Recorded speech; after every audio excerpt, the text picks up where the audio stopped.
Because like we also had this little debate, what's the difference between happiness and excitement? When I say excitement is like short-term thrills, Yeah, it's temporary. buying a car is temporary, and then happiness is like the things When of, you're content. it's like joy, things that Yeah. make you, that it's like a constant feeling. Like I've got shelter, I've got my family, I've Yeah. got, maybe it's even a job that you're just, it's like a real life career for you, and you're just so proud of it.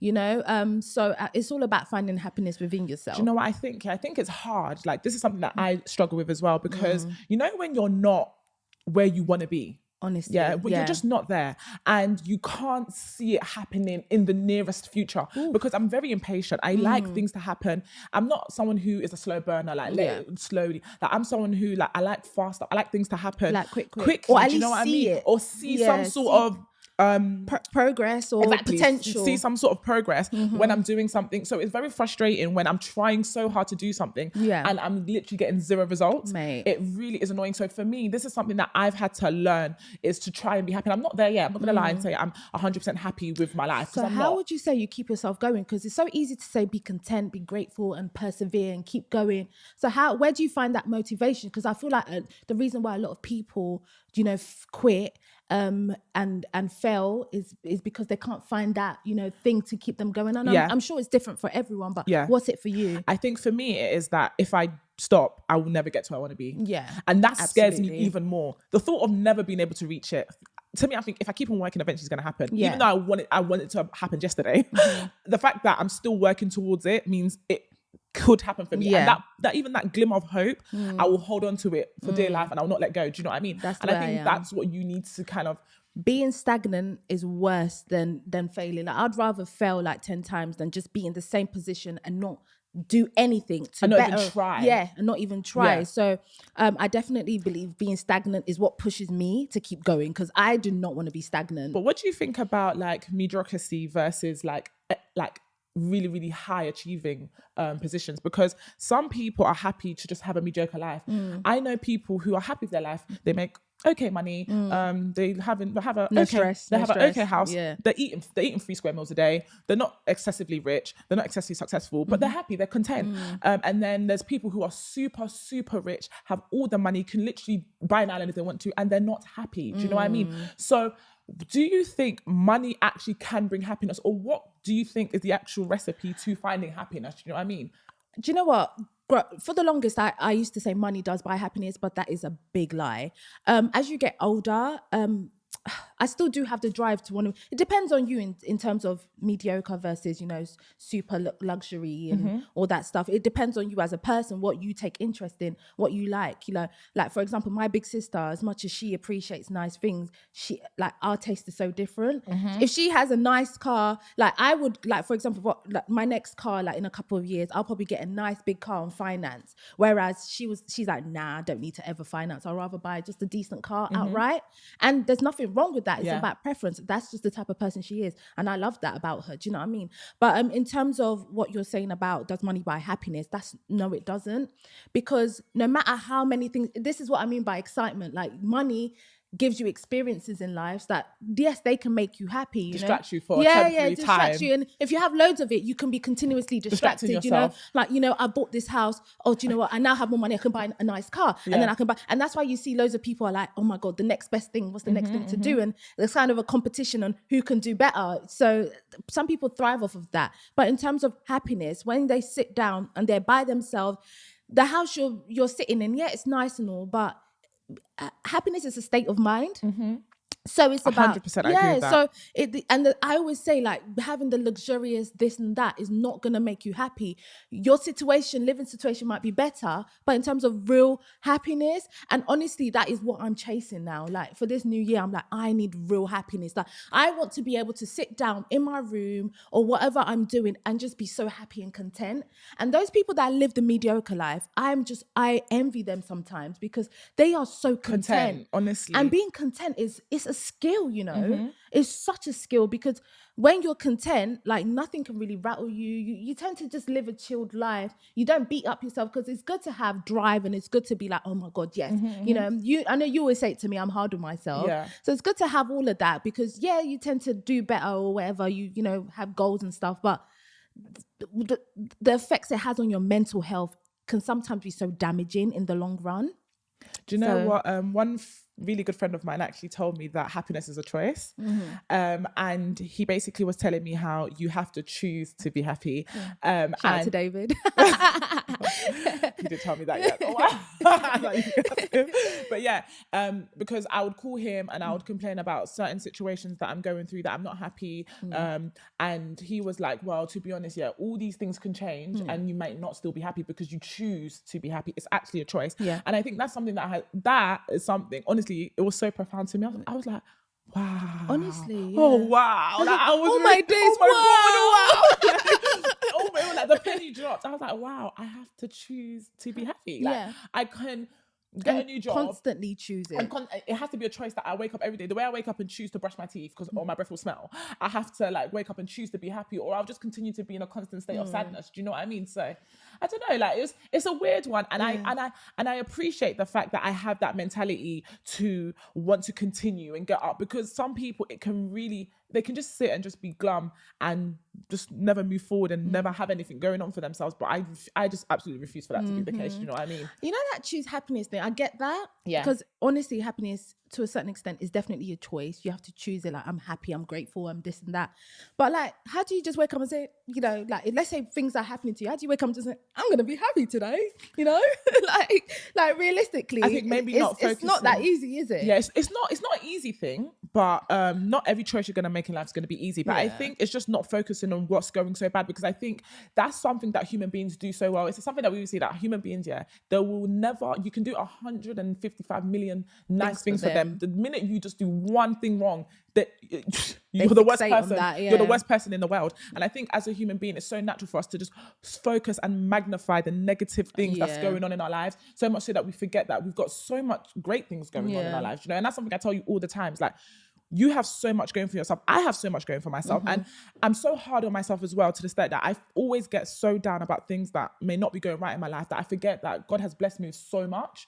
So I think that is how you choose it. You choose to focus on the positive things, and the negative things that you are experiencing or you are going through, you work on it. Definitely, do you know what I mean? Yeah. And as long as you're constantly working on it, you know that you're trying to make your life better. That's all you can actually do ultimately. You can't come and kill yourself. Let me ask you this. All right, go on. Would you rather cry in a Bentley?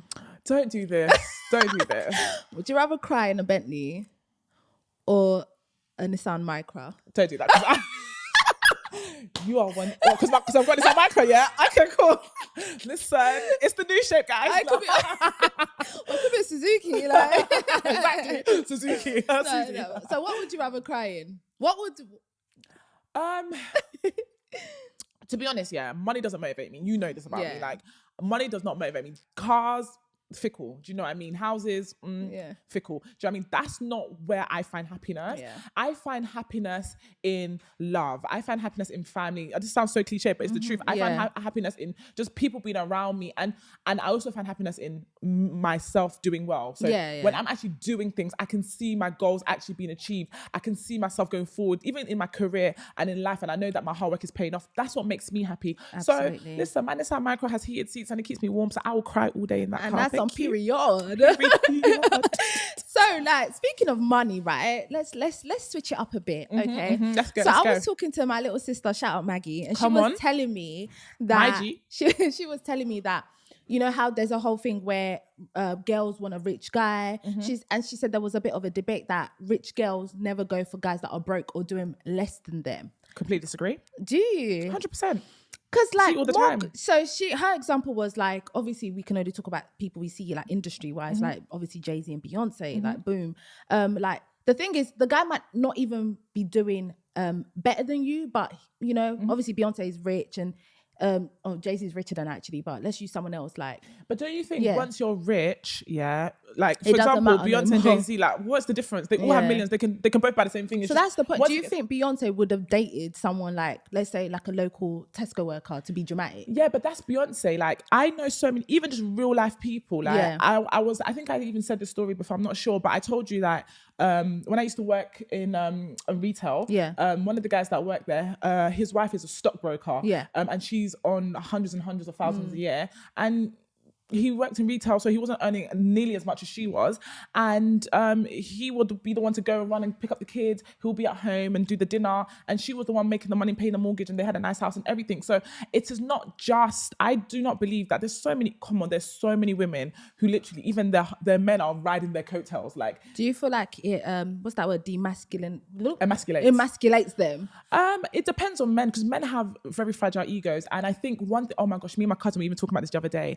It is, and she said she experienced this so badly. It's a thing where when a woman is doing better than you, sometimes she doesn't look down on you. I'm not like, there's gonna be sometimes when the guy pisses you off, like, shut up, after I'm the one that bought your shoes. Do you know what I mean? I can pay your salary 20 times. I'm paying the mortgage. You know what I mean? So there's some women that get cheeky, but there's some women who genuinely do not have a problem. And this is like my cousin's case, where she's earning decent money and she was dating a guy who was not earning as much as her. She's driving, he wasn't really driving, but she didn't mind at all. But he would just get angry at her for no reason. He would just resent her when they'll get into arguments, or when he would just be a bit weird. Do you know what I mean? Lame. And I think he's lame. It's a male insecurities where they feel like, oh, the minute a woman is earning more than them, or if she's, especially when it comes to monetary value, because men, I don't know why, I feel like they put a lot of value in money. Do you know what I mean? So one thing I've realized actually is recently I've noticed that more commonly that guys are becoming leeches.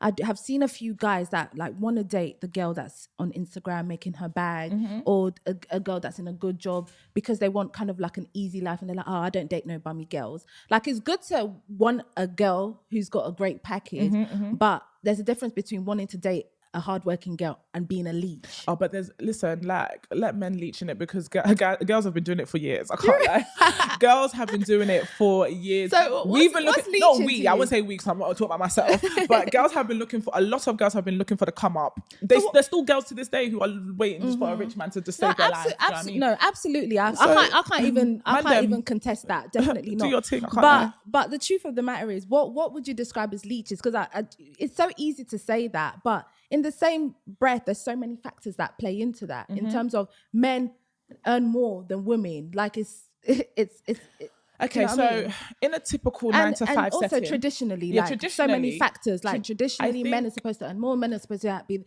the head of the household. So does money play into that? I think traditionally, if we're thinking about a standard 9 to 5, of course, there's the whole gender pay gap and stuff like that. But I think in this new age, women are really coming into their own. Women are really like, they're CEOs, they're business owners. Women are doing amazing, and I'm so proud of us. Even like black women, which is something that growing up I didn't see much, but now I see it so much. Every day I'm seeing a new black woman open a successful business. During quarantine, which honestly, this is why if we go back into the first topic that I was telling you about, how I think sometimes posting things could be good, because I saw there was this girl who made like 45k in like 5 minutes or something crazy like that for like one of her business she just launched. Like, she did amazing. And I think women are really starting to step up. We're starting to use our talents to really make money. And I think because of that, women are starting to hold their own. Of course, there's still, if we're looking at traditional jobs, there's still that sort of gap and stuff like that. But I think because women are really coming into their own, I almost think, like I said before, I really think it's almost intimidating men, and it's making, but then sometimes now what's going to happen is naturally women are going to be earning more than men. Yeah, so naturally. I might be the breadwinner in my household. And as long as, I've always said, as long as my man is not a bum, I can't deal with a bummy guy. So I personally would need somebody who's also working and earning money as well. Yeah. But you don't necessarily have to earn more than them, I'm not gonna lie. Yeah, how do you feel about that? Could you date somebody or be with somebody who's earning less than you? I think it depends on what context for me. Like, obviously, no, honestly it is. Like, I'm not gonna lie. Like, that. For me, like, I'm just being honest. Like, I aspire to be great. I'm gonna work so hard in life until I am where I want to be. And God willing, I do get there. Yeah. So if I'm earning like millions a year, of course I don't mind if the guy is earning even less than 100 a year. Like, I don't mind. Like, come on. But you've got enough money for the both of you. Yeah. Like, even like, work for me, babe. Do you know what I mean? Yeah. Like, if I have a whole empire, work for me. That's what a lot of guys are doing now. Honestly, I don't mind. But but right now, like where I am, I think because I'm still learning, I'm still growing, and I'm young, relatively young. So I'm young. So I would want to date someone who can guide me, who can who's somewhat established already, so I can learn from them, just so that we could have those conversations. That's one of the things that turns me on. Like, I love it when I'm in conversation with someone who's done what they need to do, who can give me the next steps, who can give me the next guide. Like even my friends that have boyfriends, I find myself leaning towards the ones that their boyfriends are doing somewhat okay in life, asking them for advice. Could you ask your boyfriend this? Could you ask your boyfriend that?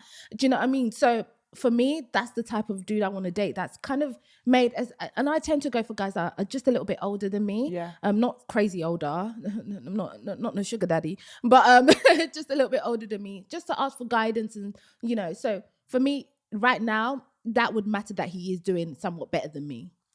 I hear that. Do you know what? It's weird because I just feel like in recent times, I've lost my point. I can't lie. Why? It's gone. Wow, Wura. It went. It came and it went. No, but one thing I also want to say is How come I just go black like that? but one thing I also want to say is there's also another thing how guys guys have this thing where they want to date a girl that's earning less than them as an ego thing so that they can control them. Oh, just remember my point. That triggered my point. But yeah, what I was going to say is I think that as much as money is something to play with, I think with guys, attraction is way more important than success. So as much as some guys would like to date successful women, I think no matter how successful, how rich you are, if they're not attracted to you, I don't see them moving to you. I don't see it happening. I don't see them taking you seriously.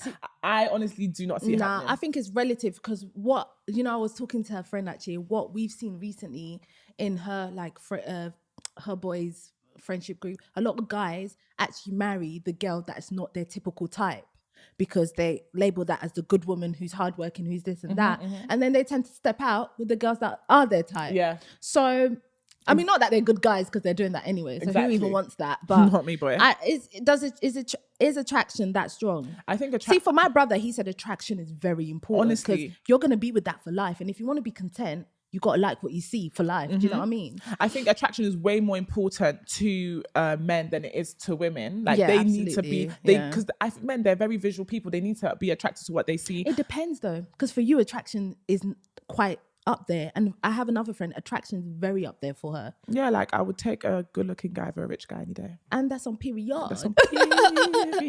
I gotta like what I see now. And that's on what? That's on period. So